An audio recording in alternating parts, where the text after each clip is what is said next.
રામ રામ અને જય સૂર્યદેવ.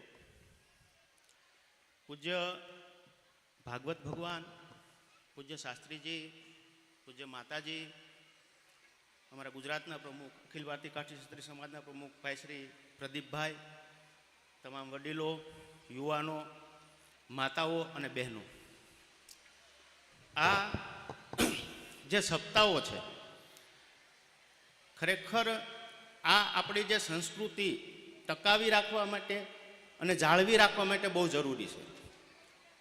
આજે હરેક દેશના આપણી સંસ્કૃતિ માટે પાગલ થયા છે, એ બધા અપનાવવા માંગે છે અને આપણે આ ના માધ્યમથી આ સંસ્કૃતિ આપણે ટકાવી રાખશું.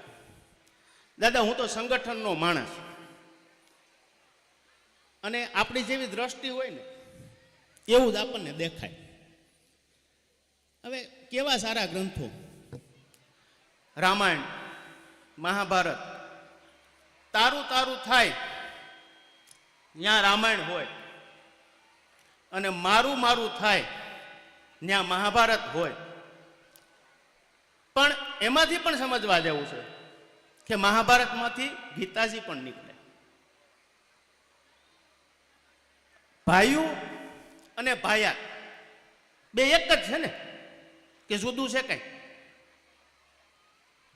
આ જે સપ્તાહ આપણા પિતૃઓની પાછળ જે કરીએ એના મોક્ષ માટે, એ મોક્ષ ક્યારે થયેલો ગણાશે? એ હવે પછી દાદા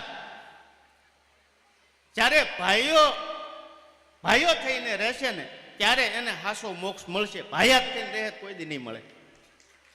એ આ ભાગવતમાંથી આપણને આપણા વડીલોનો મોક્ષ ક્યારે થયેલો ગણાશે કે બધા ભાઈઓ થઈને રહે. અને આવતા દિવસોમાં ઘણા બધાને મન દુઃખ હોય, થોડી ઘણી મનતાણી હોય, પણ આવા સારા ભાગવતમાંથી આપણને ઘણું બધું જાણવા મળ્યું હોય અને સૌ ભાઈઓ થઈને રહે તેવી પ્રાર્થના. અસ્તુ. જય સૂર્યદેવ.